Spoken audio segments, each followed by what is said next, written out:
Hi, everybody. So this is 11B, the Cold War in the Caribbean. And I want to talk about the Cold War in the Caribbean part two, in three steps. First, I want to talk about Che Guevara, Fidel Castro, and the Soviet Union. Then I want to switch tracks and go from Cuba to Nicaragua. All right. And then I want to talk about the colonial period to the 1980s. So uh, I want to tell you about important people, events, ideas that shaped Nicaragua. And then we're going to talk about Catholicism, the Catholic Church, and socialism in Nicaragua. Okay, uh, through this ideology called liberation theology. Okay, so let's get started and let's go to Che Guevara, Fidel Castro, and the Soviet Union. Now, this section is organized after this question: why did Che Guevara and Fidel Castro ally with the Soviet Union? Okay, and to do this, to arrive at an answer, I'm going to present to you quotes from Karl Marx's Communist Manifesto, from Che Guevara's guerrilla warfare, and we're going to listen to Fidel Castro's speech to the UN, a speech that he did in, I believe, 1960. Okay? Um, so, first, we get started with Che Guevara and his book Guerrilla Warfare. This is a book that Che Guevara wrote for other communists, people that want to bring on a communist government, communism number two. Okay, uh, it's a book published in 1959 in Cuba. So I want you to think about the historical importance of this book, and one of the main reasons why it's historically important is because of the way that Che Guevara is gonna be influenced by the Communist Manifesto, okay? Because he wants to bring about communism to Cuba. All right, so let's go to the next one.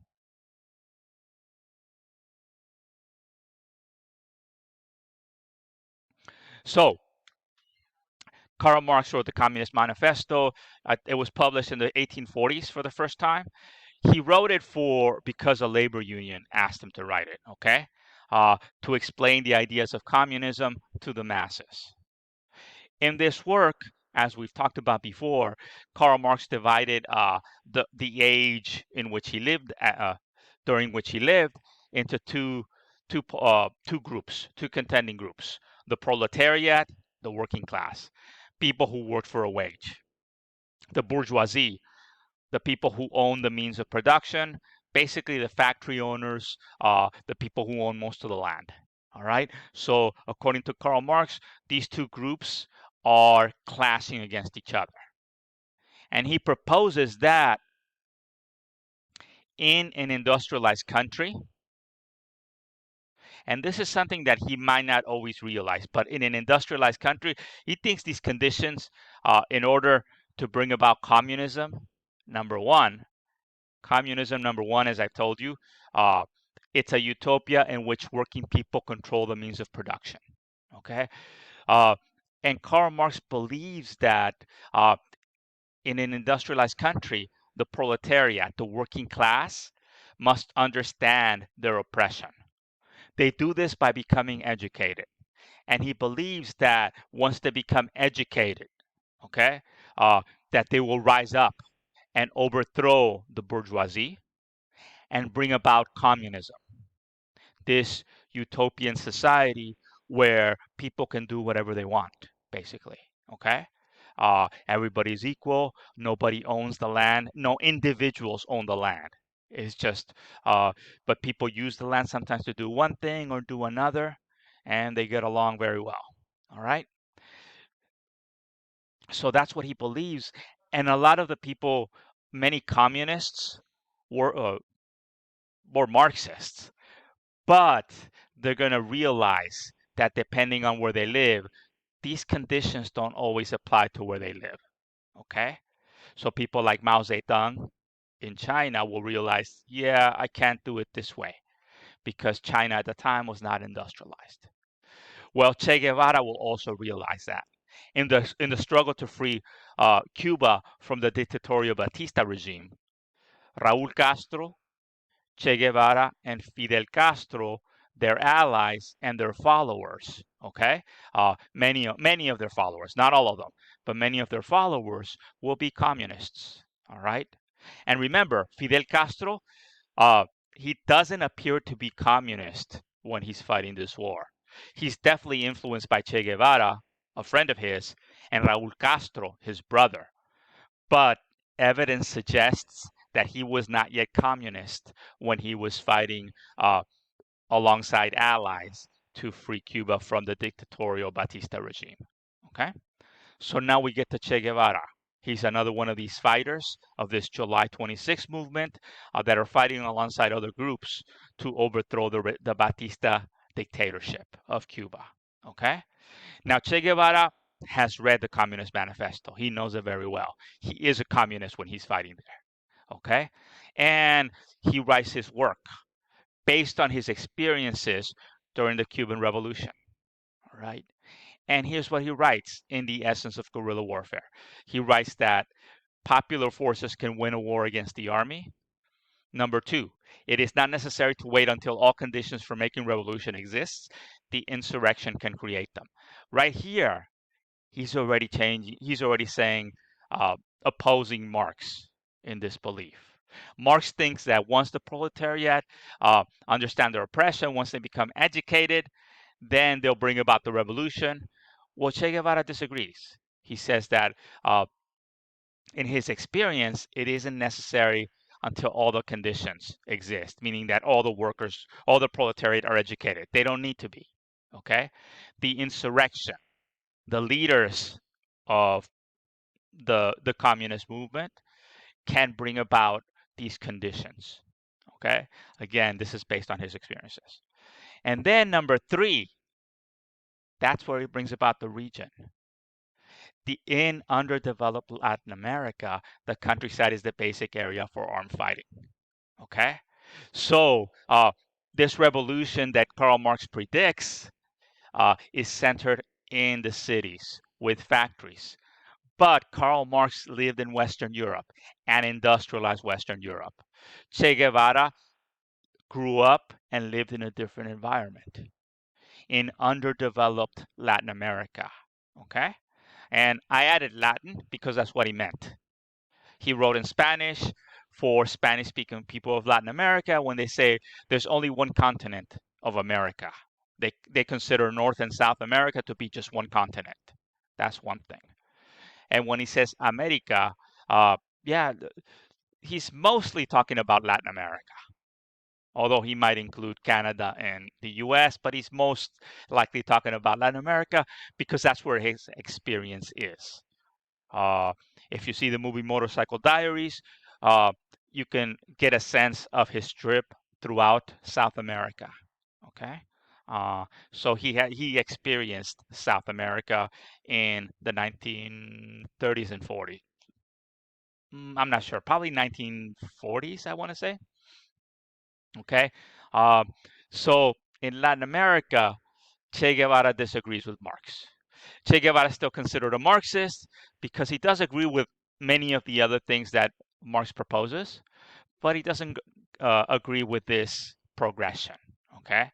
This progression of bringing about communism number two, or both types of communism.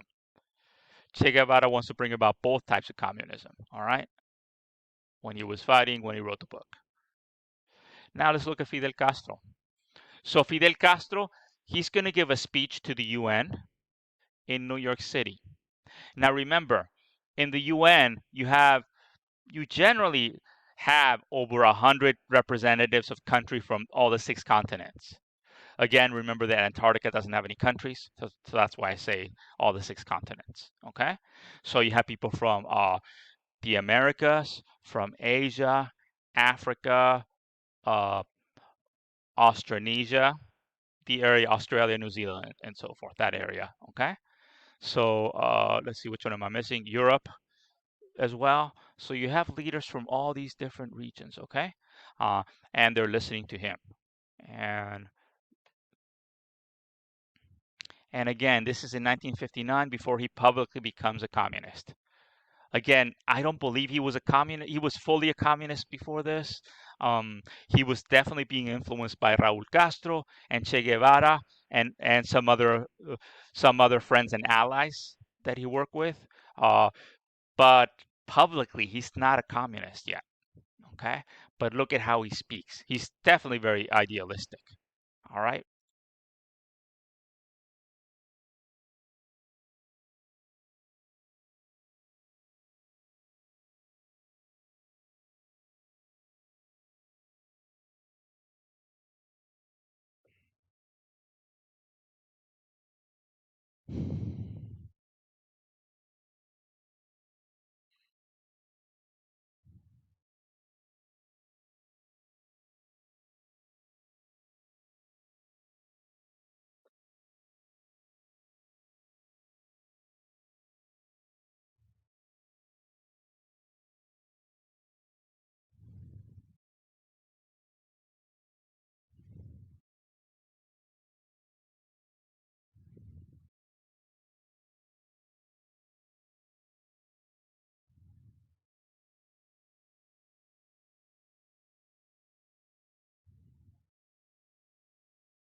All right. So think about that speech and look at the contrasts he's presenting in that speech, okay? So on the one hand, uh, he's definitely socialist, but is he communist? Remember, socialism, we talked about two types of governments that were socialist, okay? Social democracies, where you have many different parties, usually one or two are communist. One can be a communist party, another one can be a labor party. That's definitely a left-leaning party, okay? And then we also have communism number two, a single party government that uh, that rules, in theory, in support of the people. Okay? So different types of socialist governments. In that speech, he's definitely presenting himself as a socialist. So especially at the beginning, he's saying human rights versus individual rights. Remember, individual rights, that's the liberals, okay? And that's this idea of uh, capitalism too, individual rights, free trade, and so on. We've talked about this again and again. Okay, we started talking about neoliberalism, the new liberalism. Okay, free trade, individual rights, small government. Okay, so he's presenting a contrast. He's saying, what's the importance of individual rights? We need to think more about human rights, the rights of the community, the rights of the poor. Okay, so that's definitely a socialist worldview. Okay, he might not be communist yet, but he's definitely a socialist. All right, so think about that as you listen to that speech. Okay, now as you read in the introduction to Cuba reading that I posted. Uh, as the years advanced after this revolution, Cuba will become closer and closer to the Soviet Union. And part of the reason is because the U.S. was the major consumer of Cuban sugar. Do you know Do you know one of the reasons why we use corn syrup so much? That's what we used to replace Cuban sugar back then. Because after the Cuban Revolution, once Fidel Castro and the Cuban government become a communist government, then of course it's the Cold War. The U.S. will turn away from them. The U.S. will place an embargo. The U.S. will stop becoming the most important consumer of Cuban sugar. And Cuba will have to, in a sense, find a protector because they are in the Caribbean. Okay? They are in the Caribbean. Look at how close Florida is. Look at how close the U.S. is. Okay? So, in a sense, they're forced to,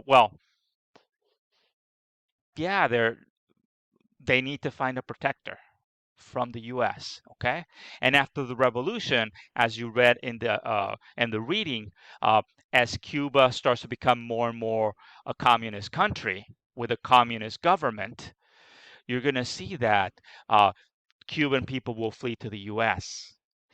And in the U.S., these Cubans will start to put pressure on the U.S. government to isolate Cuba. Okay, and many of these Cubans are very well educated. Most of the Cubans that go into exile are decent people. Okay? They're the middle class, upper middle class, the elites. Okay? The moderates, they'll start fleeing because Cuba will have a revolutionary government. All right? Cuba will become a communist country. And in the Cold War, leaders in the US will see this as a threat in their backyard in North America, in the Caribbean, very close to Cuba. Okay? So, um, here is a little bit of a timeline. Okay? And in a way, so again, as Che Guevara, Fidel Castro, and other Cuban leaders start to become more communist, they'll lose the support of the major consumer of Cuban sugar, the U.S., and they'll need to turn to other allies, okay? Uh, Communist allies like the Soviet Union. And at that time, the Soviet Union is the major supporter of communism around the world, All right, so they'll start turning to that. And Fidel Castro and Raul Castro already had some ties to the Soviet Union. All right, so they'll start turning closer and closer. All right. Now, how does Cuba bring about atomic war? They don't, but actions that occur in Cuba will bring the Soviet Union and the US very close to an actual war. Okay? So we talked about the atomic weapons and how the Soviet Union obtained atomic secrets through espionage from the US, including the hydrogen bomb. Now, in 1957, the Soviet Union, they launched a satellite, Sputnik, into space before the US. The Soviet Union is the first country to launch an object into space to orbit the Earth. And they use a very powerful rocket, and that rocket can also be used to carry atomic weapons. So leaders in the US immediately see the implied threat in this kind of rocket. They launch their own space program to reach the moon. All right. And again, remember, US rockets that will launch satellites and humans to the moon can also be used to carry nuclear missiles. All right. 1959, the beginning of communist Cuba. Now, in April 1961, the US supports Cuban exiles return to Cuba. And these exiles wanted to start a new revolution to overthrow Fidel Castro's government, the communist government of Cuba, but it fails. This revolution has CIA support. Again, the CIA is going to take the lead in intelligence gathering to contain the spread of communism. And that's why the CIA will support this Cuban invasion, okay, this invasion of Cuba, but it fails, okay? Think about the alarm that's going to cause among the communist leaders of Cuba. Okay, you have a very large and growing Cuban community, which did help them because they could just exile people that didn't agree with their government. But in the U.S., this Cuban community, they want to go back to Cuba. They want Cuba the way it was for them. They were benefiting under the Batista regime. They're the upper class. They're the upper middle class. They're the middle class. They were doing okay under the Batista regime, even though it was a dictatorship. All right. Um, Now, the years advance, and in October 1962, the CIA, which is flying spy planes around the world, a spy plane discovers Soviet nuclear missile sites in Cuba. Okay, and almost immediately, the President John F. Kennedy, is warned, and he convenes a meeting of his important advisors. He has advisors from the armed forces, leaders of the Air Force, generals from the Air Force.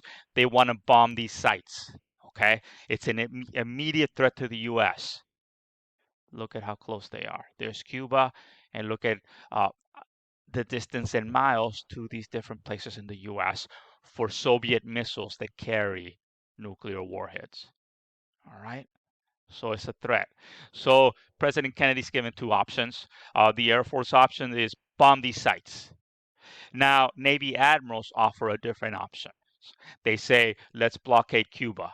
They already have some sites there, but we're going to blockade Cuba and we're going to stop them from bringing more missiles to Cuba. All right.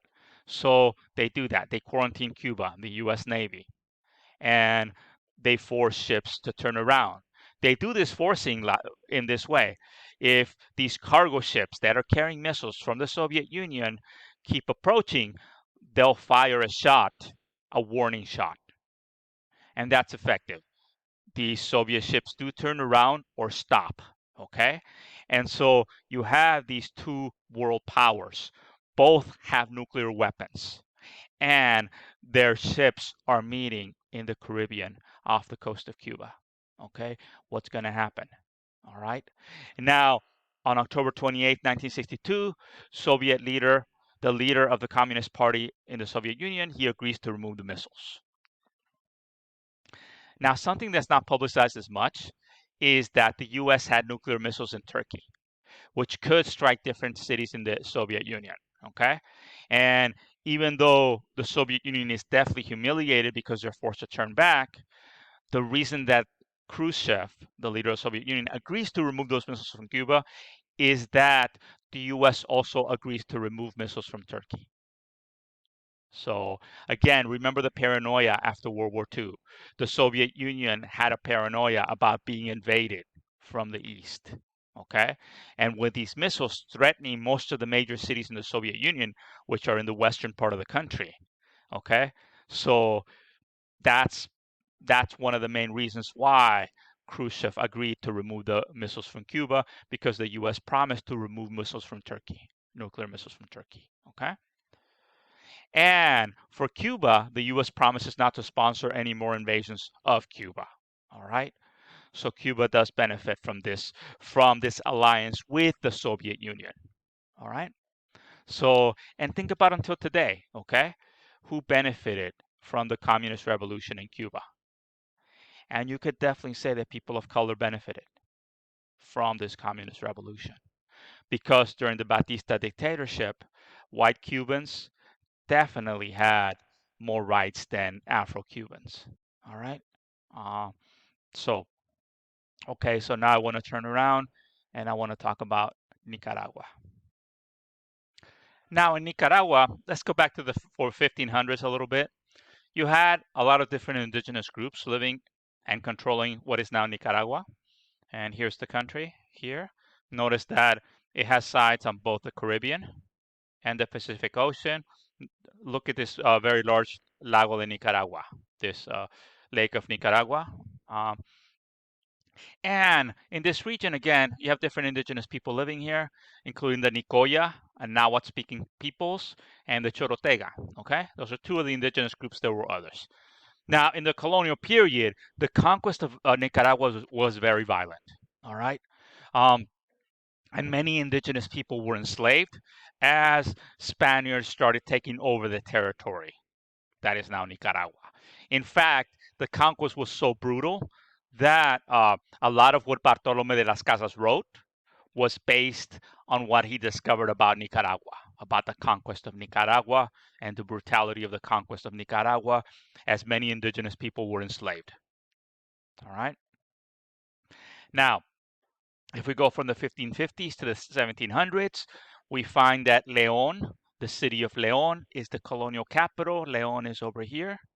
Okay, so on the Pacific side of Nicaragua, León is the colonial capital. By the late 1700s, it has 1,000 Spaniards living there and about 10,000 people living there. Okay, so 1,000 of those 10,000 were Spaniards. The others were people of mixed descent, indigenous people, people of African descent. All right, um, so you have Spaniards, people called Ladinos. And these Ladinos, again, are either people of African descent or people of indigenous descent that know Spanish and that dressed according to Spanish norms. All right. So some of the products of the country were livestock and indigo, which is a very important dye for clothing. All right. Now you also have the cities of Granada and Nicaragua. They're smaller. They tend to be on the western side. I'm sorry, the western side of Nicaragua. Okay, so León, Granada, and Nicaragua. There's Nicaragua. Where is it? Oops, I lost it. But okay, so they're on this side.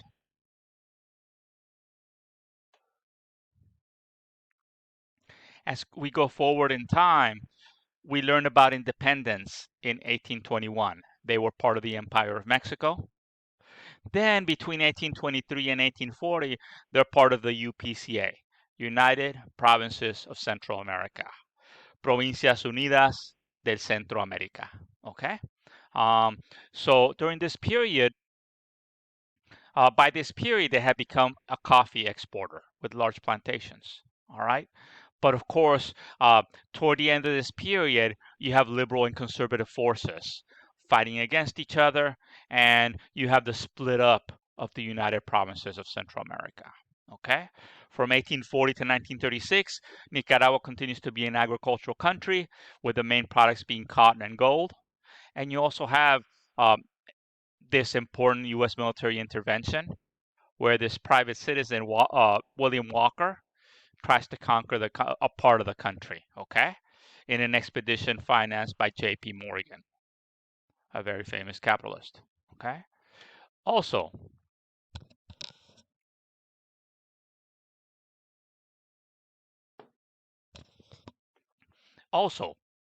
you have, this was one of the possible sites for a canal, okay. Again, Panama was selected for the canal to connect the Caribbean Sea and the Pacific Ocean, all right. But Nicaragua was one of the sites that was considered, and the route was considered to build a canal somewhere here to the lake, Nicaragua Lake, the Lake of Nicaragua, and then build an outlet here to again connect the Caribbean Sea with the Pacific Ocean. Now, from 1936 to 1979, the rulers of the country are going to be members of the Anastasio Somoza family. Okay, 1936 to 1979, they're going to be the leaders. All right. Now, if we go a little farther in time, 1967, you have the Vietnam War, and Somoza Debayle, he is an ally of the U.S., and he even offers soldiers from his National Guard to fight in the Vietnam War on the side of the U.S. Okay. He also gets involved in Central America because he sends functionaries to help overthrow the government of Arnulfo Arias of Panama. Okay. In 1971, Somoza Debayle is going to step down, but he's still going to be an elite and maintain a high post in the military. Okay. Uh, and in 1971, the Nicaraguan people try to form a democratic government, a coalition comprised of both conservative and liberal executives. Okay. So a more moderate government, take it away from the Somoza family. However, the next year, you have a devastating earthquake that strikes the Managua, which by this time is the capital city, and it kills 6,000 and it leaves about 20,000 injured. Okay, uh, so unknown to many people, Somoza Debayle embezzles money from international relief funds, and he also institutes martial law to bring about order. Okay, to bring about order to Nicaragua after this devastating earthquake. All right. Um, now, Somoza Debayle is a bastard, but a very famous U.S. diplomat said they might be bastards, but there are bastards. And what he meant was, in the policy of containment, they might be bad people, but at least they're not communists. Okay. So again, the U.S. wants to contain communism, and to contain communism, they'll take very drastic actions, especially in Latin America, which they consider part of their backyard. All right. He might be a bastard, but he's our bastard. Uh, he is not a communist. He's with us. He's on our side, the capitalist side. All right. Um, then 1974, Somoza is decreed president of Nicaragua. Now, as time advances, by 1978, Joaquin Chamorro is assassinated. Uh, and most of the people in the public believe that Somoza is responsible. Uh, and you're going to have the rise of this Sandinista National Liberation Front. These are guerrilla forces that want to overthrow Somoza, okay? Uh, and they're definitely communist, all right? So they fight, and eventually they're one of the factors that caused Somoza to resign on July 17th, 1979. He's going to go to Miami, and from Miami to Paraguay.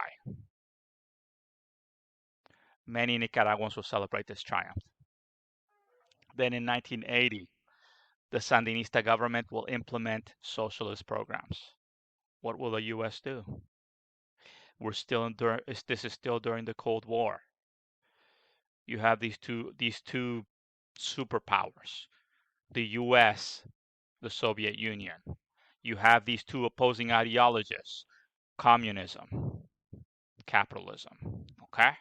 So think about, and That's gonna lead to the Iran-Contra affair, and you can definitely read about that, the Iran-Contra affair, online, so I won't talk about that. Now, I do want to talk about the Catholic Church, and in this next section, I want to talk about Catholicism and socialism in Nicaragua. And this section seeks to answer two questions. How was liberation theology influenced by socialism and the Bible? And number two, why did priests who supported this movement face persecution? Okay, so these two questions. Now, look at this island of Solentinam within Lake Nicaragua. So remember, we talked about Lake Nicaragua, which is toward the southern part. There's Lake Nicaragua. And so now we're looking at this specific island, Solentinam, where we're going to have a Christian-based community. All right. So first, liberation theology is a movement by Latin American priests to politically educate poor Catholics.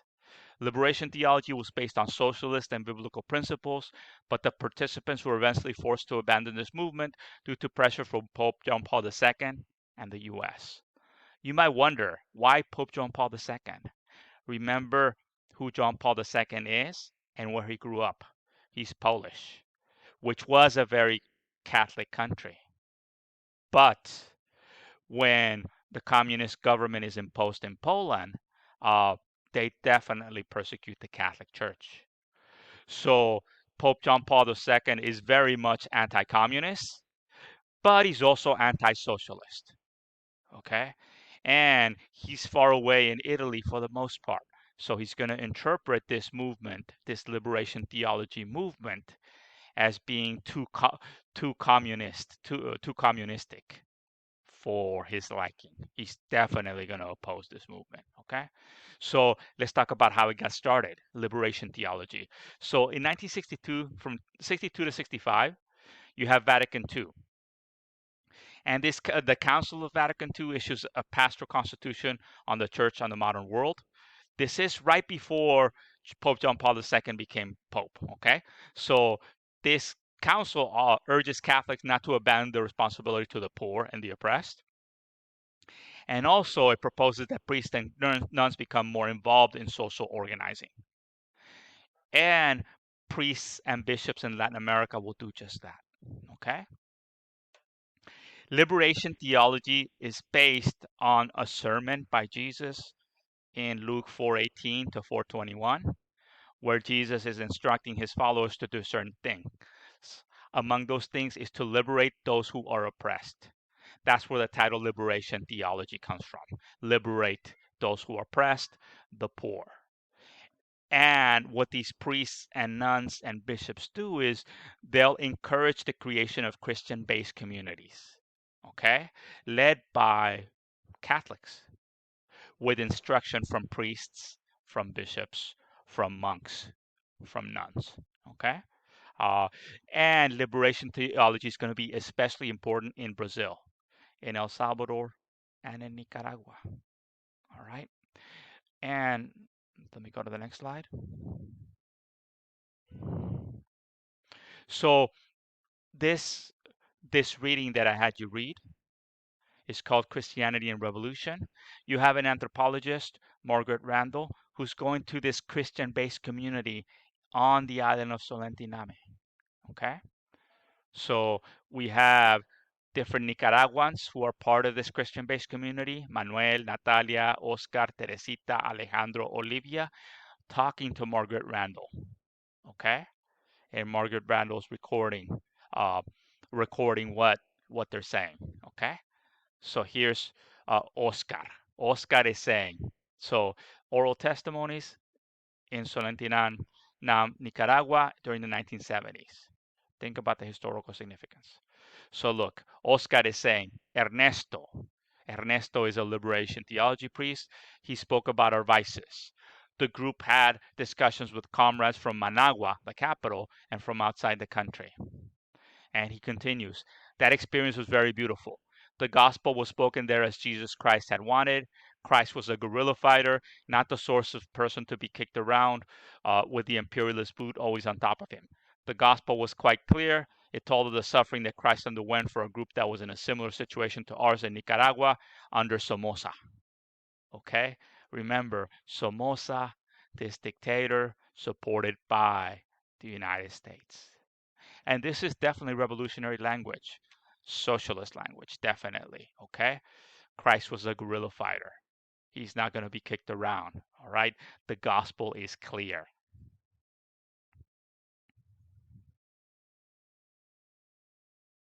Now let's continue. So, in an earlier reading, we had liberals siding with Jesus and proposing that Jesus was liberal. Was Jesus liberal? No. This way of thinking didn't exist when the historical Jesus lived. Was Christ a Marxist revolutionary? He wasn't, because this way of thinking did not exist when the historical Jesus lived. Okay? So, but you're seeing how in Catholic Latin America, you have different leaders, relying on the Bible to support their viewpoints, whether this viewpoint is liberal or Marxist. Okay. Now, sorry, that's the same one.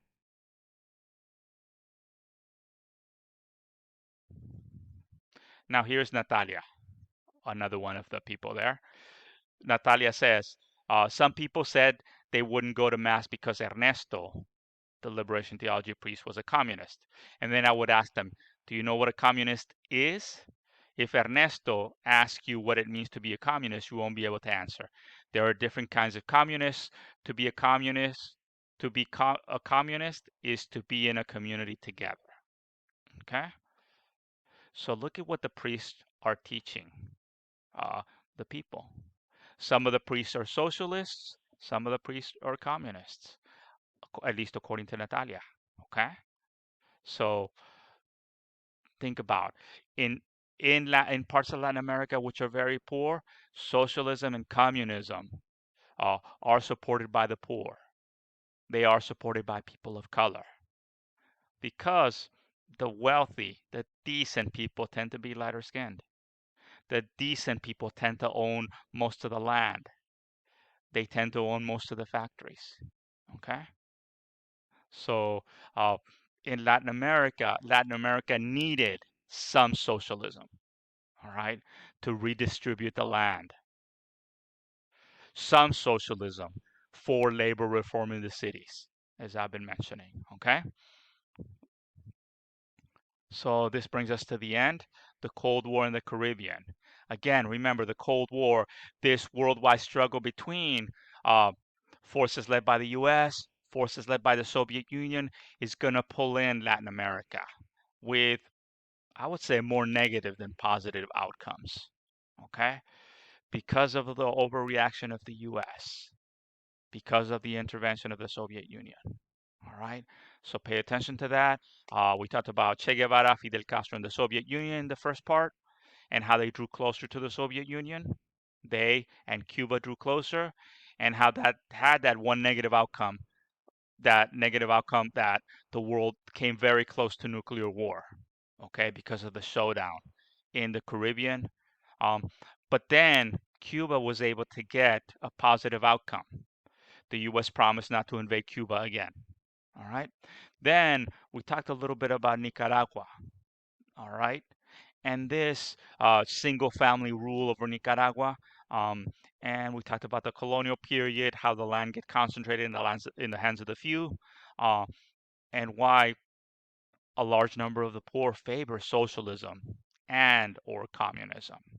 And we talked about liberation theology, where many priests in essence do become socialists. Some of them become communists because they feel that these ideologies can benefit the poor by redistributing land that's very unequally distributed. Thank you very much, you guys. Take care.